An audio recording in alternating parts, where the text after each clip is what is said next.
اگر کسی شخص کو اپنی اولاد سے محبت کا دعویٰ ہے تو وہ بچوں کی ماں کو خوش رکھے۔ یہی اپنی اولاد سے محبت کا عملی ثبوت ہے۔ بچوں میں خود اعتمادی اور تخلیقی صلاحیتیں تب ہی پیدا ہوتی ہیں جب گھر کا ماحول خوشگوار ہو۔ عورت کے چہرے پر تمام رنگ مرد کی وجہ سے آتے ہیں، چاہے وہ رنگ خوشی کے ہوں یا غم کے۔ دنیا میں تمہارے نفس سے زیادہ ایسا کوئی سرکش جانور نہیں جو سخت ترین لگام کے لائق ہو۔ دوسروں کو نصیحت کے پھول دیتے وقت خود ان کی خوشبو لینا مت بھولے۔ زندگی اپنی خوبیوں پر بسر کی جاتی ہے، دوسروں کی خامیوں پر نہیں۔ کوئی مخلص ہو کر آپ کے آگے جھک جائے تو اسے جھکا ہوا ہی سمجھے، گرا ہوا نہیں۔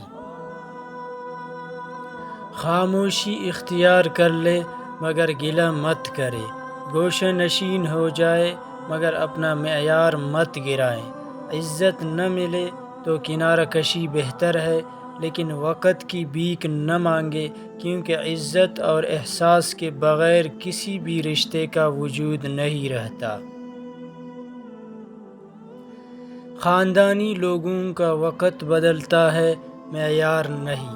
بد نسلوں کی قسمت بدلتی ہے، اوقات نہیں۔ اس شخص کو کوئی نہیں بدل سکتا جس شخص کو اپنے اندر کوئی غلطی نظر نہ آتی ہو۔ میرا خیال ہے کہ حالات حاضرہ پر تبصرہ کرتے وقت جو شخص اپنے بلڈ پریشر اور گالی پر قابو رکھ سکے وہ یا تو ولی اللہ ہے یا پھر خود ہی حالات حاضرہ کا ذمہ دار ہے۔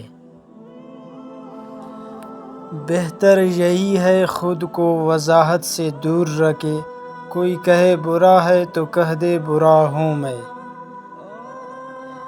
یہ زندگی صرف تب تک ہلکی ہے جب تک سارے بوجھ ماں باپ نے اٹھائے ہوں۔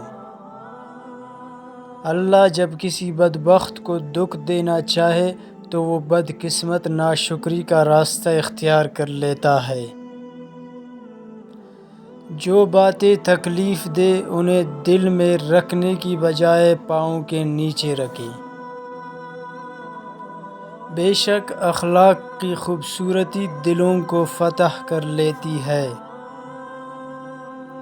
کچھ بھی کبھی بھی بے وجہ نہیں ہوتا، ہر غصے اور ہر رویے کے پیچھے کوئی نہ کوئی وجہ ضرور چھپی ہوتی ہے، اور جو اس وجہ کو جان لے وہی آپ کے ساتھ زندگی گزار سکتا ہے۔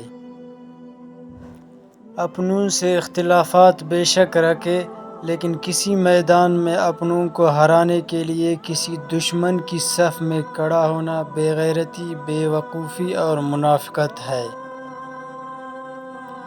وعدہ، یقین، مان اور دوستی کبھی مت توڑے، کیونکہ ان کے ٹوٹنے سے آواز نہیں آتی پر تکلیف بہت ہوتی ہے۔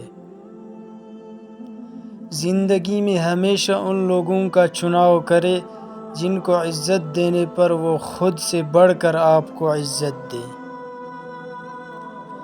جب بھی تم چاہو کہ تمہاری دعا عرش تک پہنچے اور مستجاب ہو جائے تو پہلے اپنے والدین کے لیے دعا مانگو۔